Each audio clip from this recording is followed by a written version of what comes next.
Welcome to First Reading, the Old Testament lectionary podcast for preachers and teachers everywhere in the world. My name is Paul Essa. I am a PhD student at Yale University. And I'm Rosie Candathel, a PhD candidate in Hebrew Bible at Emory University. Our esteemed co-hosts, the Reverend Dr. Rachel Wren and Tim McNinch, are off this week. But fear not, friends, we have got you covered. Tips and insights are coming right up for the sixth Sunday after Pentecost, July 9th, 2023. Paul, it's your turn at the mic. What's up? The wind of Pentecost is still blowing and it's still hovering around here, and I can feel it already. There are several OT passages for this week, actually.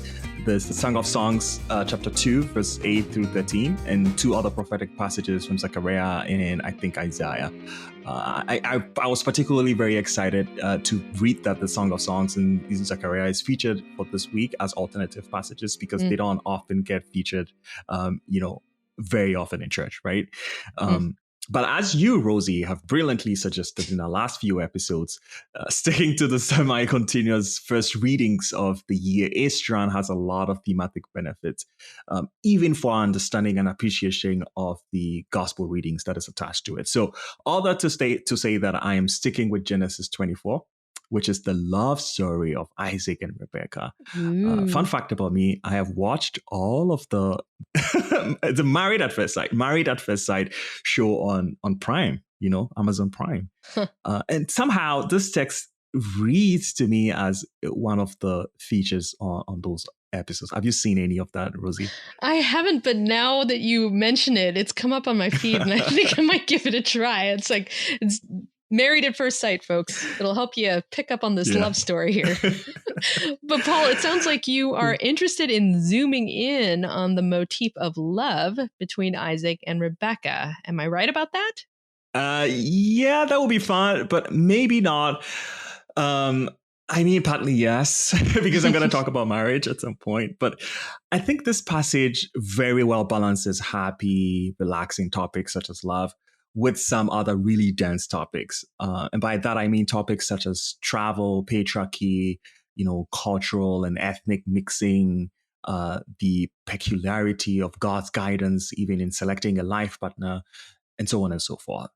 All these are important. And even if we do not cover all of this in our episode for today, I think preachers should still consider naming some of those in their sermons. Oh, good. I'm glad you're bringing up all the topics that are possible here, but would you also say something about the incredible length of this reading? Yeah, that's one thing that is really striking. And thank you for bringing that up, Rosie. I think it is very important to note that the RCL has us reading a select portion of a 67-verse long passage. Genesis 24 actually is the longest chapter in the book of Genesis. So it is unique not only in the story that it tells, but the nature of the text itself. Now, I do not know if our usual first reading advice to include the entire passage will work very well here, since the passage is outrageously long. Yet its repetitive nature, especially in Hebrew, if you read it in Hebrew, the same words appear over and over and over, and it gets boring at some point. But that also allows for some creativity and a decent amount of selectivity. So I guess my next advice to preachers is to obviously pay attention to the length, note how repetitive it is, and try to be creative. I would stick to the portions that the RC has selected for us and probably maybe go back a few verses if I were preaching this, just to give some background and context. Or if I need to include everything, then I'm going to assign the whole chapter along with some Bible Project video or something like that to congregants so that they read it ahead of time before they come to church. We do that in class, so why can't we not assign readings before church, So preachers, put on your professor hat there and assign some homework. Okay, so let's get to the text itself. Are there things that stood out to you this week that preachers and teachers should be aware of? Awesome. Yeah. There are actually a few things that I'm thinking about. The first thing is the fact that this passage is presented as a continuation of other earlier passages in Genesis.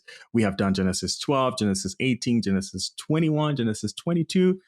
Preachers go back and listen to all of that. But in all of these chapters, the theme of relocation or movement from one place to another, features as one of the core themes. And for me, it is really, really very fascinating. In chapter 12, as we have said in the chapter 12 episode, Abraham is called to halach, right? To lech lecha, from his father's house to a new land. And Tim, in our previous episode, I think, Rosie, you have done that as well, helps us to understand how the verb halak here reinforces the divine command to go out of a place to another, but also going with the sense of leaving something behind, to become a foreigner elsewhere. Likewise, in chapter 18, Abraham is himself receiving foreign guests who seem to have traveled far from a place. And in that passage, we see how Abraham, Sarah's hospitality towards these guests opens up the possibility of Sarah having a child. And that's where Isaac is promised. There in Genesis 18, we also see the theme of travel feature very prominently. And in that case, it's not Abraham traveling, but it is his guests traveling to him, right? And later on in Genesis 21, Hagar and Ishmael, who are foreigners in Israel, are expelled out of their own home and left wandering in the wilderness. The word for expel there is garash, which sounds quite similar to one of the other words for exile. Exile is another travel word that features a lot in the Hebrew Bible, gelah or gala. They both begin with the gimel sound, like g, right? Very similar. And here in Genesis 24, the motif of travel again shows up. Here, a servant is sent to journey in search for a wife for Isaac, right? So aside from the story itself focusing mostly on travel scenes, the word yalach, which is to go, used here, evokes similar motifs such as halak or gala or even garash in earlier passages. And that's one of the most interesting things for me so far. Yeah, so you're highlighting this kind of long-standing tradition in the Hebrew Bible of the sojourn, the movement of peoples, migration, and even land and foreign land, right? Which occupies a good bit of the stories throughout the Hebrew Bible. So even as the story of Abraham and his descendants unfold throughout Genesis, these themes of migration and land come up repeatedly. With the Exodus from Egypt as a center, right? So outside the Pentateuch, the rest of the historical books feature several relocations as Israel, the nation of Israel, interacts with their ancient Near Eastern neighbors until the biggest of them all, the Babylonian exile, emerges after the era of the prophets. So it's pretty safe to say that the story of the Israelites is a story of migration and return. Yep, very right. Especially for me, rereading the Hebrew Bible in the last few years, I'm stunned by how land and foreign land too repeats very often, right? In Genesis 1, land is created. In Genesis 12, it is promised to Abraham and his offspring. And they occupy it throughout the book of Exodus. And even beyond, like into the historical books, there are records of wars, and most of these wars are over land. People are fighting over land, and the exile, which takes a good bit of the second half of the Hebrew Bible, is partly about land, right? And like you, I think understanding how land works in the Hebrew Bible enhances one's understanding of most of the Hebrew Bible, if not all. Yeah, I mean, I really resonate with what you're picking up here on that theme of movement in all of these texts as kind of an organizing principle. But I'm still kind of hoping that we're going to get to the romance part that you promised, with Married at First Sight. So you had a few other thoughts about Isaac and Rebecca, right? So when are we going to get to the love part? So something should be said about the theme of marriage, of course, especially how marriage functions here. First of all, marriage here is arranged marriage, right? That, I'm sure, to many of our contemporary minds is inconceivable. We wonder how could a partner be arranged for someone, without you seeing the person, or you interacting with the person, or you dating the person. But here we have it. It exists. It happens. And in part of my own culture, I think it does. It still does. And arguably, it is the best for some couples. Hey, my parents were arranged. Oh, yeah. Oh, yeah. So you see, it's not too far from us after all. The second thing that I find here is the insistence on a non-Canaanite wife for Isaac. I think that raised a lot of thoughts and questions. And the biggest of them is why? Why is Isaac marrying from his father's household so important that the servant had to be bound by oath to obey? Right? And that's a really good question to explore, because this is not the first time we are seeing this sort of thing happen in the Hebrew Bible. It repeats again in Genesis 27, which is a later verse, and then 28, where Jacob and Esau are explicitly commanded not to marry foreign women. Of course, they both disobeyed that and took Hittite women, and married them. But later on in Deuteronomy 7 through, I think from 1 through 7, interactions with foreigners and foreign women is enshrined into law, where just before they inherit the promised land, Moses says to them, this is how you must deal with them. Break down their altars, smash their pillars, hew down their sacred poles, burn their idols with fire. For you are a people, a holy people to the Lord your God. The Lord your God has chosen you out of all the peoples on the earth to be his people, his treasured possession. Speech ends. This belief that the Israelites are a holy people, chosen and separated, treasured people, and that their mixing with non-Israelites will corrupt their God-given sacred identity is also invoked by Ezra, several chapters and several books later on. That's after the exile. Then in Ezra chapter 9, remnants of Israel, those who returned, are reported to have disobeyed the Deuteronomic law in Deuteronomy 7, verse 1 through 7. And they do that by mixing themselves through marriage with the peoples of the land. Therefore, for Ezra, their mixing is a corruption of the holy seed. This is what Ezra refers to as the holy seed, embedded within them. And all of that is like really, really interesting stuff. But I guess what I'm getting to here is that this prohibition we see in Genesis 24 has something to do with maintaining cultural purity and conserving, or in some way preserving, an inheritance within a family. I think that Abraham has something, or had something to protect, which is the covenant. And for him, merging into other families through marriage would challenge his or their identity or understanding of who qualifies to benefit from that covenant, or, who doesn't.